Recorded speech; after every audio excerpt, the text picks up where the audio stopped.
So, ladies and gentlemen, perception is everything.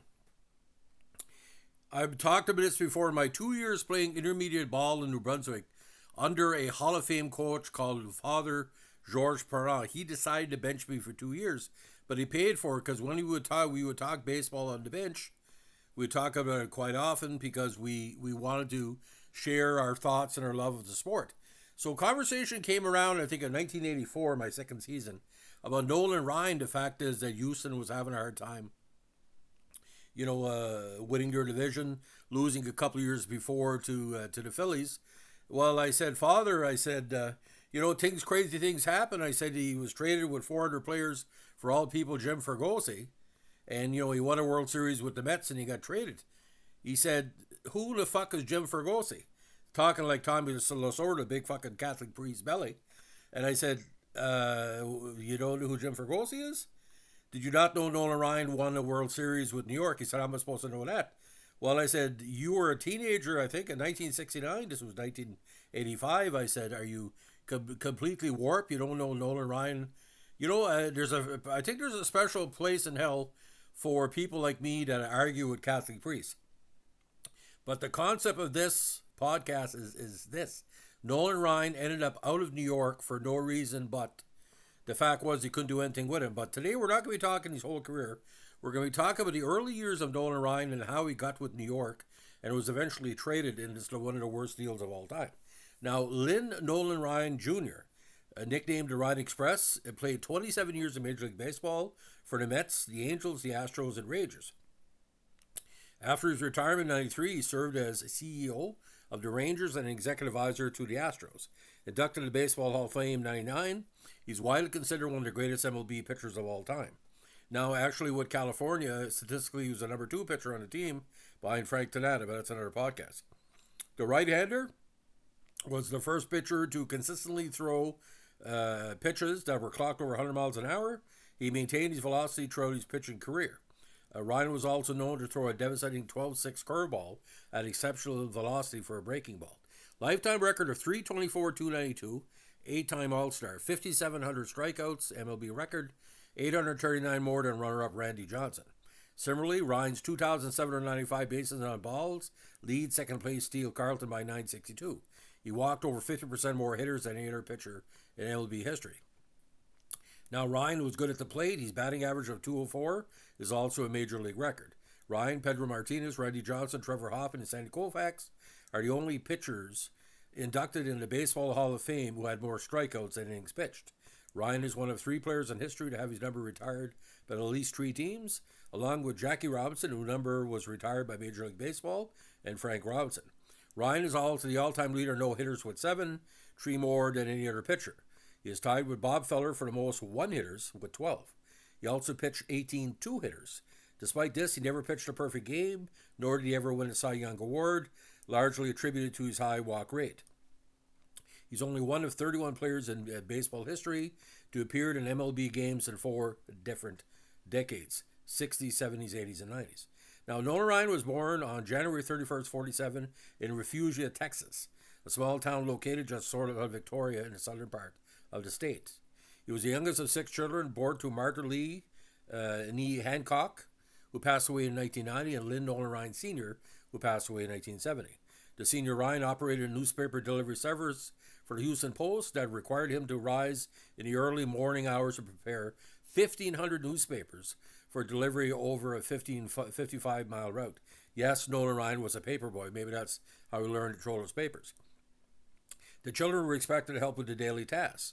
Wright's family lived in nearby Woodsboro, Texas, in Refugio County until he moved to Alvin, Texas, in Brazoria County when Nolan was 6 weeks old. As a young boy, he enjoyed throwing objects at any target. His father thought baseball had better usage for his arm, therefore he encouraged Nolan to play the game. Now, Ryan joined Alvin Little League Baseball when he was 9, made the All-Star team when he was 11 and 12, and pitched the first no-hitter of his life a few years later. Ryan also played various positions besides pitcher. In junior high, he could throw a softball over 100 yards. After 9th grade, Ryan quit playing football after a tackle and fumble caused by future NFL running back Norm Bullock made him decide to focus on baseball. Now, Ryan played baseball for Coach Jim Watson at Alvin High School for all of his high school career. Ryan held a school single-game strikeout record for 44 years, striking out 21 hitters in a 7-inning game. The record was tied by Alvin High School pitchers Aaron Stewart and Joss Land in the same week in 2009. In '63, at an Alvin High School game at Clear Creek High School in League City, Texas, Red Murph, a scout for the Mets, first noticed sophomore pitcher Ryan. Coach Watson recounted to Murph that some opponents refused to bat against Ryan and how his hard pitches would sometimes break bones in his catcher's hands. In his subsequent report to the Mets, Murph stated that Ryan had the best arm I've seen in my life. The Mets later drafted Ryan. As a senior in '65, he won 19-3 and led the Alvin Yellow Jackets to the Texas High School State Finals. Ryan pitched in 27 games with 20 starts. He had 12 complete games, 211 strikeouts, and only 61 walks. Now in '65, after graduating from Alvin, Ryan was drafted by the Mets in the 12th round of the '65 draft, 295th overall. He signed with the Mets and immediately pitched for the Marion Mets in the Appalachian League and for the Mets team in the Florida Instructional League. Overall, he was 6-9 in '65 with a 4.33 ERA and 150 strikeouts in 120 innings. In '66, Ryan pitched for the Class A Greenville Mets of the Western Carolinas League, where he went 17-2 with a 2.51 ERA and 272 strikeouts in 183 innings. He was then promoted to Class AA Williamsport Mets of the Eastern League, where he was 0-2 with a 0.95 ERA, striking out 39 batters in 19 innings. Overall, Ryan had 307 strikeouts and 202 minor league innings in '66, earning a late season call-up to the Mets.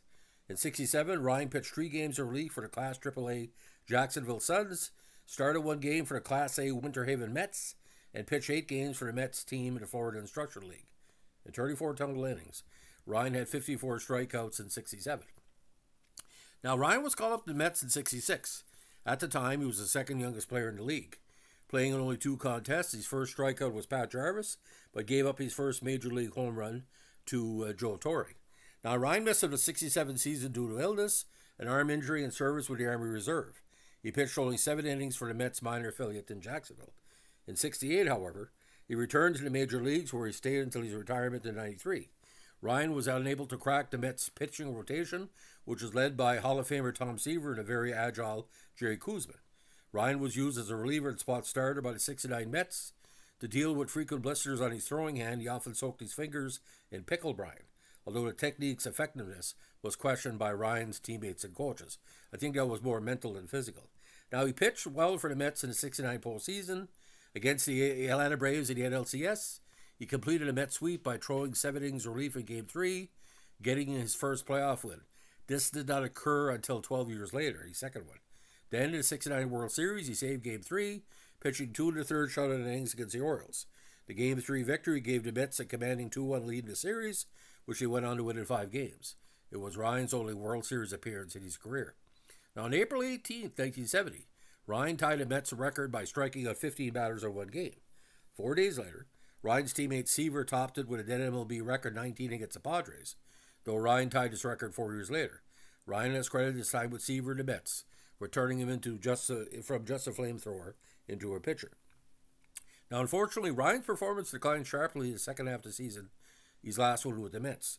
His ERA for the first half of '71 was 2.24, and in the second half it was 7.74. As of 2021, this was the steepest second half increase in ERA for a starting pitcher in MLB history. Now, Ryan did not want to be traded for the Mets, but when it happened, he felt betrayed by the team that drafted him. He resentment cooled only when he started writing to Rangers and got a better understanding of the business side of baseball. Now, in 5 seasons with the Mets, 105 games and 74 starts, he only had a 29.38 record with 3.58 ERA, 139 WHIP, with 344 walks and 493 strikeouts in 511 innings. So a bad half season.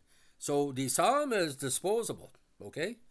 And he needed infield help. Now this is where it gets freaky. On December 10, '71, Ryan, who was only 24, was traded to the Angels along with pitcher Don Rose, catcher Francisco Estrada, and outfielder Leroy Stanton for Jim Fregosi, who later managed Ryan in Anaheim for the Angels. The deal has been cited as one of the worst in baseball history, but was not viewed as unreasonable at the time, giving Ryan's relatively unremarkable numbers as a Met and Fregosi's good career to that point. Now, this is where it gets freaky. In his first season with the Angels, Ryan in 1972 was given a chance to pitch regularly as a starter for the first time in his career, mainly because he had fulfilled his military obligation and no longer had to commute to Houston every other week. He had a league-leading 329 strikeouts, nearly a third more than the AL runner-up, and the fourth highest total of the 20th century to that point. Within 5 seasons, the season was only Ryan's fourth highest strikeout total. He also set a still-standing major league record by allowing only 5.26 hits per 9 innings, breaking Louis Tillon's 530 and 68, as well as posting a 228 earned run average, to date the second lowest in franchise history, trailing only Dean Chant's 165 and 64.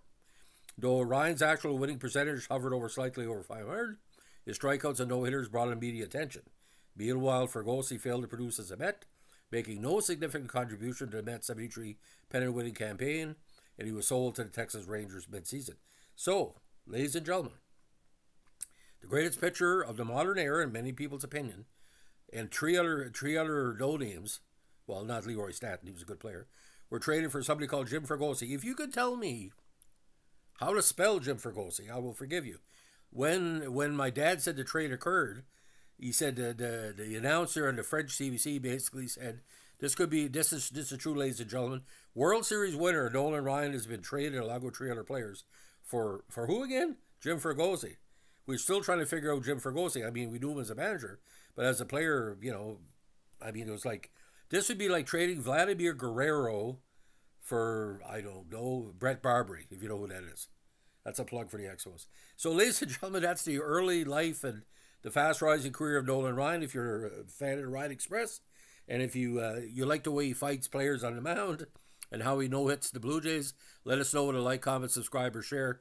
I think Nolan Ryan could have pitched for a couple more years. What he really should have done as well, be a player coach or a player manager. I would love to see that, just like Pete Rose.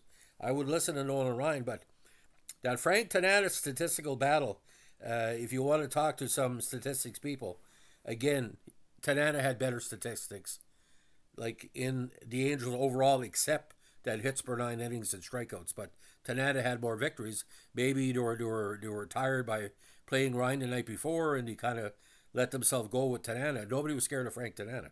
Anyway, it is what it is. So, ladies and gentlemen, if you like what we're doing here with our Vintage Baseball Podcast, let us know with a like, comment, subscribe, or share. Bye.